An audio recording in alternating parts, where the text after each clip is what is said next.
One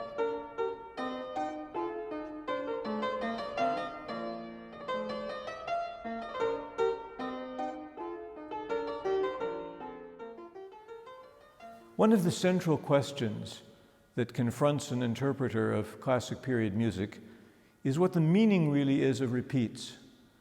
In the narrowest and most literal sense, of course, it says you go back and you play what you have just played before. But we know that an important element of 18th century performance was the decoration of repeats. And we know this from a very reliable source, namely Carl Philipp Emanuel Bach, one of the sons of Johann Sebastian Bach, who wrote a series of sonatas with varied reprises. And in these sonatas, rather than actually writing the repeat sign that just told you to go back and play what you played before again, he recomposes the piece. He not only decorates, but actually he changes quite a bit of the content, showing that in fact the identity of a work is not at all grounded on literalness. Now, when we look at Mozart's sonatas, we can see that this issue is very, very much central to his way of conceiving things. And let me give you as an example the second movement of the B-flat major sonata, Köchel 333. And this is a piece which has repeats of both its first part and its second part. And therefore, we have an undecorated version of the first part at the very beginning, and then there is the repeat sign. Then comes the so-called development section, which culminates in a return back home to the main key, at which point Mozart represents the principal theme. But at this point, it's decorated. And then this second half is to be repeated. Well, consider what that means. If you were to play the undecorated version twice, followed by playing the same decoration twice, that clearly is aesthetically rather puzzling. A listener hearing the decorated version the first time would assume that the performer had made it up, had invented it, and would be delighted at the creativity of that performance. But then when you go back and hear exactly the same pitches once again, then that illusion is crushed, and it becomes clear that you're playing from a prepared text. Well, let's hear these two versions, the undecorated version and the decorated one. And of course, when I say undecorated, you'll see already some elements of ornamentation enter into it.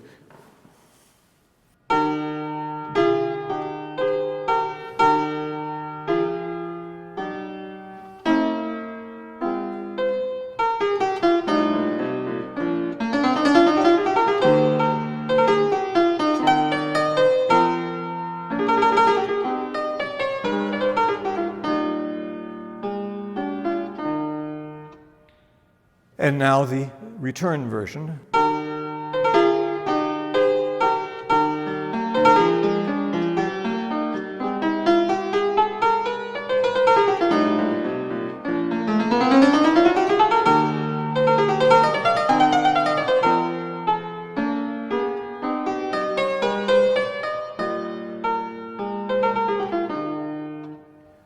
So I would submit that a performance of that piece done by a skilled 18th century performer, to say nothing of Mozart himself, would in each case present some variation, so that we might hear the first time of the first half,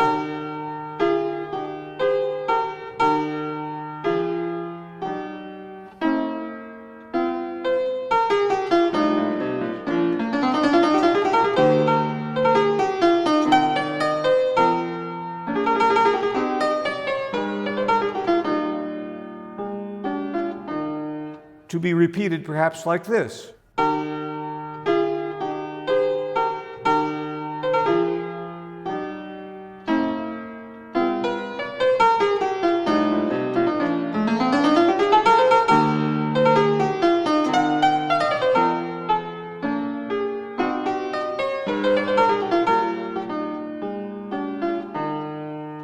And then the second half in Mozart's version.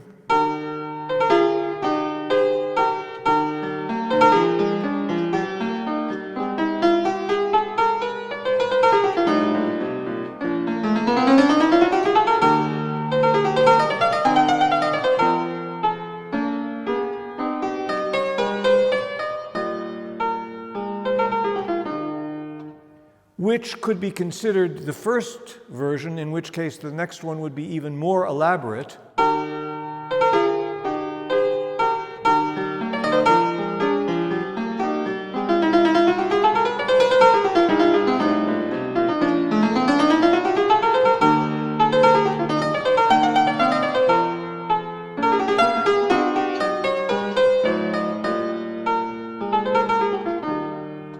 Or it's theoretically possible to consider that Mozart's version is the final version and that you would have to invent something in between.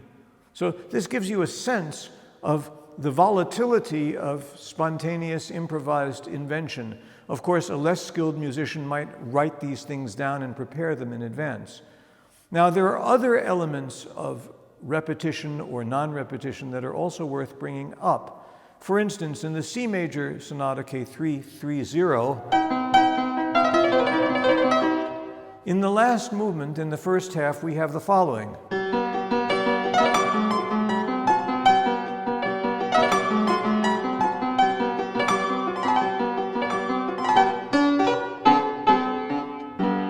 Which, of course, will then be repeated when you play the first half a second time. When the second part comes, Mozart writes this.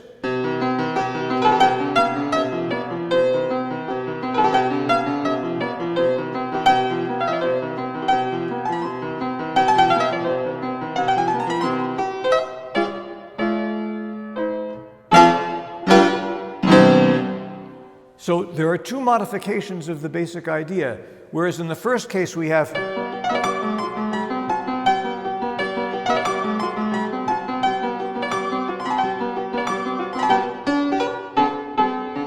the second time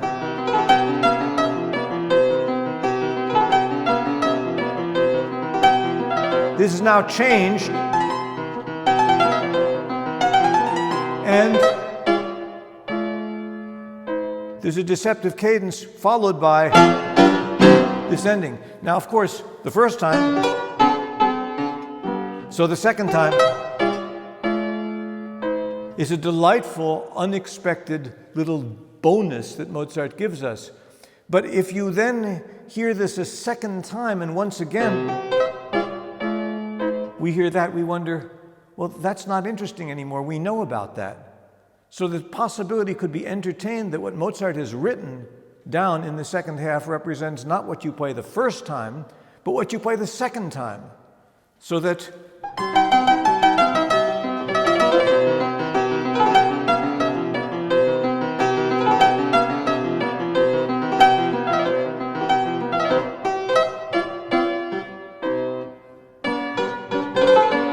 you'd go on, and then the second time you would get all of these specialties. Or you could imagine that you would do some of them